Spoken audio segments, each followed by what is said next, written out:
Baik, sebelum saya lanjut untuk menjelaskan pertanyaan dan jawaban dari sesi kelima, di sini saya izin untuk memperkenalkan diri terlebih dahulu ya Pak Ari.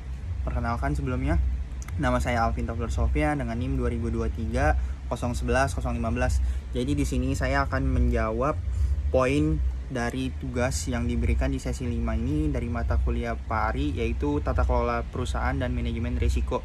Jadi pertanyaannya itu ada menjelaskan nih poin utama dari link video yang Bapak letakkan di sesi diskusi pertemuan 5. Oke, jadi di sini itu pertanyaan dari link video yang Bapak lampirkan itu mengenai tentang kuantitatif risk analysis di manajemen risiko. Jadi di sini ada beberapa poin nih Pak dari video yang Bapak lampirkan dari si kuantitatif risk analysis di manajemen risiko. Jadi yang pertama itu ada definisi dan tujuan analisis kuantitatif. Jadi di sini analisis kuantitatif itu berisi analisis yang berupa angka-angka numerik untuk dianalisis. Jadi sebenarnya di analisis itu ada kuantitatif dan kualitatif. Tapi di sini di poin pertama itu yang terlampir di video yang Bapak berikan itu ada mengenai dari analisis kuantitatif yang sudah saya jelaskan seperti sebelumnya tadi barusan Pak. Nah, kemudian yang kedua itu ada langkah-langkah umum dalam analisis kuantitatif nih. Jadi di sini ada beberapa poin. Yang pertama itu identifikasi risiko. Yang kedua itu ada kuantitatif probabilitas. Jadi probabilitas yang dimaksud di sini kemungkinan besar atau kecilnya hal yang bakal terjadi. Jadi itu merupakan probabilitas. Jadi yang ketiga lalu di sini ada kuantifikasi dampak, jadi berupa kerugian nih atau konsekuensi yang bisa terjadi nih. Nah, kemudian yang ketiga itu ada teknik-teknik yang sering dilakukan. Jadi ada beberapa teknik nih yang biasa digunakan. Jadi ada yang pertama itu ada Monte Carlo Simulation. Jadi di sini itu dia itu menjalankan simulasi acak berdasarkan distribusi probabilitas dari inputnya. Nah, jadi dia itu menjalankan pengimputan dari probabilitas yang ada nih. Nah, kemudian yang keempat itu Pak. Yang keempat itu ada keuntungan dan manfaat analisis kuantitatif. Jadi seperti yang kita tahu, manfaat dan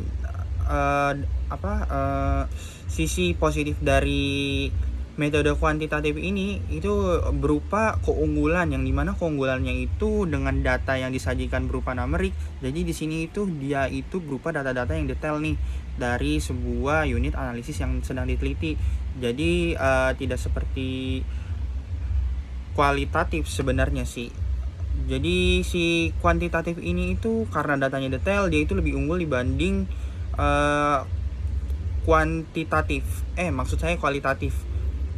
Jadi kualitatif di sini itu dia itu kan sebenarnya kayak cuman berupa opini dari penulis atau si peneliti yang sedang meneliti objek penelitiannya tersebut, sehingga untuk membuktikannya itu dibutuhkan lagi yang dimana bukti lebih nih, karena itu hanya sekedar opini belaka dan belum benar-benar terbukti dan benar-benar diuji dengan angka numerik seperti penelitian yang dilakukan secara kuantitatif.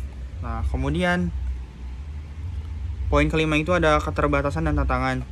Jadi di sini itu untuk mendistribusi itu membutuhkan data yang cukup.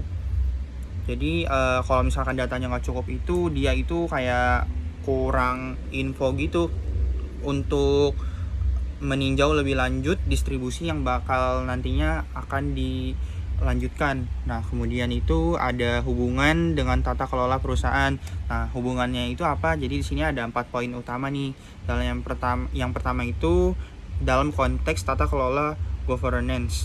Jadi hasil dari kuantitatif ini menjadi alat direksi atau komite risiko untuk mengevaluasi toleransi risiko perusahaan nih.